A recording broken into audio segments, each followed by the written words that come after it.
बर्बाद गुलिस्तां करने को बस एक ही उल्लू काफी था। बर्बाद गुलिस्तां करने को बस एक ही उल्लू काफी था। हर शाख पे उल्लू बैठा है, अंजाम गुलिस्तां क्या होगा। जय हिंद दोस्तों, मैं हूं शम्स तबरेज और आप देख रहे हैं टाइम्स मेल। हमारे देश का एकमात्र सहारा जब से मोदी जी बने हैं तब से ही समझ लीजिए कि जनता पर बहुत बड़ा एहसान हो गया है। जनता ने बहुत पुण्य कमाए होंगे जिसके बाद मोदी जी का आगमन हुआ, वरना हमारा देश भूखों मर रहा होता। ऐसा हाहाकारी और प्रतापी नेता के होते हुए भी पूरा विपक्ष भाजपा को देश के लिए बहुत बड़ा खतरा मान रहा है। मोदी जी का मुकाबला करने के बजाय विपक्ष महंगाई की बात कर रहा है। क्या आपको लगता है कि हमारे देश में महंगाई नाम की कोई चीज भी है? जब सबको आटा चावल दाल सब्जी दूध दही छाछ डीजल पेट्रोल रसोई गैस मुफ्त में मिल रहा हो, फ्री में रेल का सफर हो रहा हो, हवाई जहाज का सफर मुफ्त में हो, सब कुछ तो सरकार ने फ्री में दे रखा है। विदेश की यात्राएं भी सरकार फ्री में दे रही है, अपने जेब से करा रही है। तो फिर कहां की गरीबी और कहां की महंगाई? जब सब कुछ मुफ्त में ही मिल रहा है तो फिर झूठ मूठ का महंगाई, गैस का दाम, डीजल पेट्रोल का दाम, आटा चावल सब्जी दाल दूध दही अंडा का मुद्दा क्यों उठाया जा रहा है? ये तमाम चीजें मुफ्त में ही तो मिल रही हैं। विपक्ष का कहना है कि मोदी सरकार के राज में महंगाई आसमान छू रही है, खाने खाने को लाले पड़े हुए हैं, देश भुखमरी से गुजर रहा है, बेरोजगारी अपने चरम सीमा पर है। क्या ये सब चीजें आपको पैसे चुका कर मिल रही है? लेकिन यकीन मानिए, सरकार सोचती है कि महंगाई भुखमरी गरीबी बेरोजगारी ये सब कोई मुद्दा नहीं है और इन सब पर बात करना केवल अपना वक्त जाया करना है। लेकिन सवाल है कि क्या सरकार आपको सब कुछ मुफ्त में दे रही है? दरअसल सरकार ये तमाम चीजें एकदम फ्री में दे रही है, एकदम फोकट में मुफ्त में दे रही है।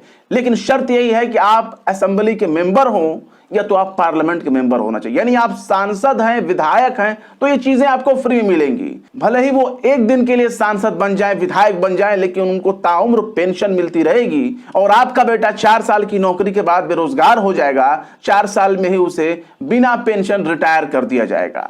यानी सरकार की नजर में जनता का मतलब केवल और केवल सदन में बैठने वाले वो लोग हैं जिन्हें हम सांसद कहते हैं, जिनको विधायक कहते हैं, जिनको सत्ता की मलाई खाने वाला नेता कहते हैं। यकीन मानिए, जनता के नुमाइंदे जब चुनकर सदन में पहुंचते हैं तो ये तमाम चीजें उनको मुफ्त में मिलती है, एकदम फ्री में मिलती हैं। मुफ्त की रोटियां तोड़ना हमारे देश के नेताओं का शौक बन चुका है और ये पैसा सब कुछ जनता की जेब से आता है। इन्हीं पैसों की लूट से कोई अरबपति बन जाता है, कोई करोड़पति बन जाता है, कोई कारोबारी बन जाता है, कोई बहुत बड़ा रईस बन जाता है। लेकिन इन सबको मुफ्त की रेवड़ियां खिलाने वाली जनता ना करोड़पति बनती है, ना अरबपति और ना ही कोई बहुत बड़ा रईस, बल्कि वो बन जाती है रोडपति, सड़कपति, कंगाल।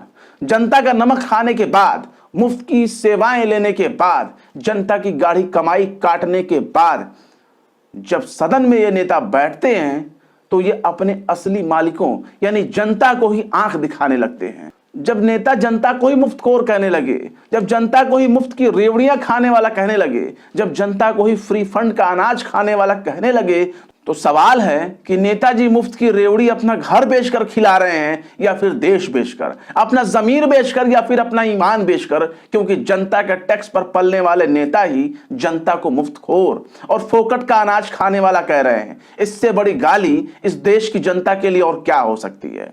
आखिर कैसे जनता के टैक्स पर पेट पालने वाले खुद को बता रहे हैं पालनहार? आखिर कैसे जनता के पैसों पर मौज काटने वाले बनते जा रहे हैं जनता के गद्दार? आखिर कैसे मुफ्त की रेवड़ी खाने वाले खुद को बता रहे हैं अवतार? बताएंगे आपको और भी बहुत कुछ। लेकिन आप अगर हमारे चैनल पर नए हैं और पहली बार हमारी वीडियो को देख रहे हैं तो हमारे चैनल टाइम्स मेल को सब्सक्राइब कर लें, वीडियो को लाइक कर दें और बेल आइकन का घंटी वाला बटन जरूर दबा दें ताकि हमारे चैनल पर आने वाले नए वीडियो की नोटिफिकेशन आपको मिलती रहे। लौटते हैं खबर की तरफ।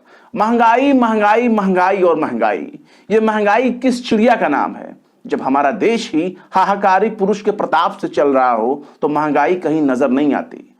2014 से पहले जिन नेताओं को महंगाई डायन नजर आती थी, अब वही महंगाई उन नेताओं को अपने घर की भौजाई नजर आ रही है। और भैया है कि आंख बंद करके क्या मस्त होकर चादर तान के सो रहे हैं।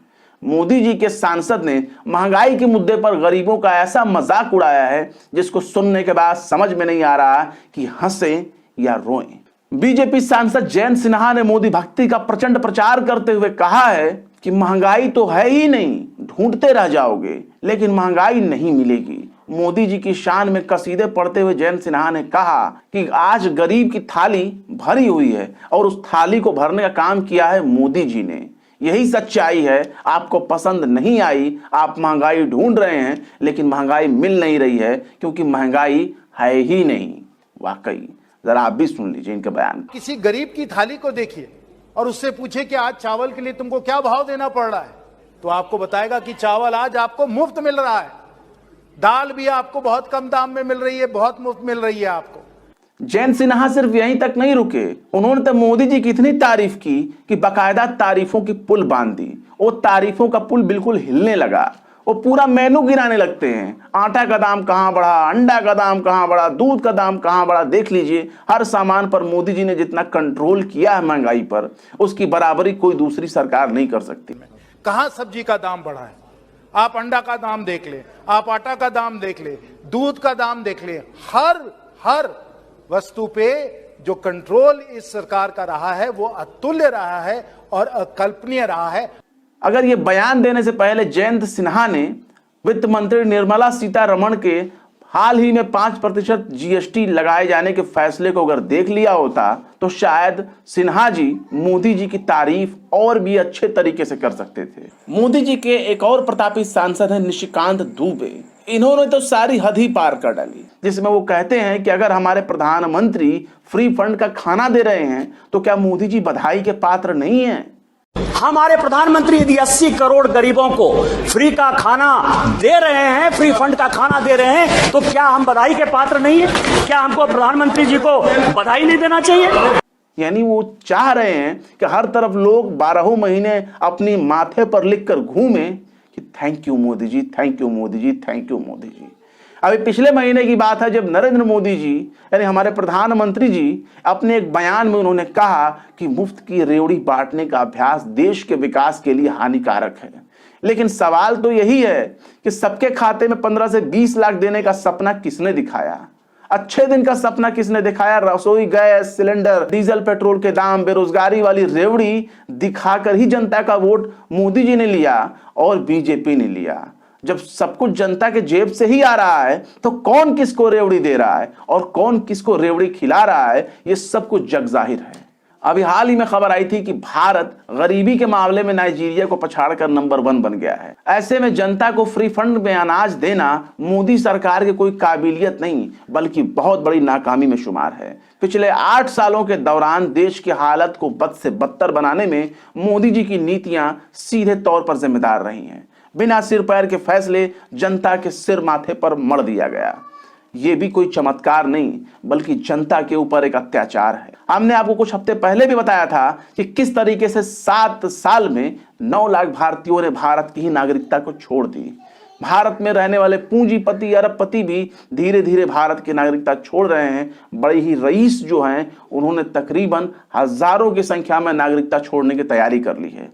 लोकसभा में कांग्रेस के नेता अधीर रंजन चौधरी ने मोदी सरकार के आंकड़ों को ही मोदी सरकार के सामने पेश करते हुए कहा कि 71% भारतीयों को ढंग का भोजन भी नहीं मिल रहा है, उन्हें पौष्टिक खाना भी नहीं मिल रहा है और देश में 17 लाख लोग हर साल खराब खाना खाने की वजह से मर रहे हैं। सरकार के अपने आंकड़े बताते हैं कि साल 2015-16 और साल 2019-21 के दौरान बच्चों और महिलाओं में अनीमिया तेजी से बढ़ता जा रहा है। देश में 67% बच्चों में अनीमिया है और उनके सबसे ज्यादा मामले प्रधानमंत्री गृह राज्य गुजरात से सामने आए हैं। अधीर रंजन चौधरी ने सदन में आंकड़ों के आधार पर यह बताया कि देश की 20 करोड़ आबादी को पर्याप्त भोजन नहीं मिल रहा है। वैसे भी तमाम मुद्दे एक तरफ, लेकिन रोजगार का मुद्दा सबसे अहम है। अगर हर हाथ को सरकार रोजगार देना शुरू कर दे तो फिर मुफ्त का अनाज देने का कोई झंझट ही नहीं रहेगा और ये कोई एहसान नहीं रहेगा। लेकिन शायद सरकार इस एहसान को बहुत बड़ी कामयाबी मान रही है और इस देश का माहौल ऐसे बनाया जा रहा है मानो लड़ाई भुखमरी की नहीं, लड़ाई बेरोजगारी गरीबी की नहीं, बल्कि असल लड़ाई मंदिर और मस्जिद की है, असल लड़ाई नमाज और हनुमान चालीसा की है, असल लड़ाई टोपी और तिलक का है। जनता भी इसी में मस्त है तो फिर दिक्कत किसे है। बहरहाल चलते चलते आखिर में दुष्यंत कुमार ने भी क्या खूब फरमाया है। कहां तो तय था चरागां हर एक घर के लिए, कहां तो तय था चरागां हर एक घर के लिए, कहां चराग मयस्सर नहीं शहर के लिए। फिलहाल इस वीडियो में बस इतना ही। ये वीडियो आपको कैसा लगा कमेंट बॉक्स में जरूर बताएं। वीडियो पसंद आए तो लाइक करें, शेयर करें और बेबाक, निष्पक्ष, स्वतंत्र पत्रकारिता को सपोर्ट करने के लिए हमारे चैनल टाइम्स मेल को जरूर से जरूर सब्सक्राइब करें और हाँ, बेल आइकन का घंटी वाला बटन जरूर दबा दें ताकि हमारे चैनल पर आने वाले नए वीडियो की नोटिफिकेशन आपको फौरन ही मिल जाए। फिर मिलते हैं किसी और वीडियो में एक नई खबर के साथ। शम्स तबरेज को दीजिए इजाजत। जय हिंद।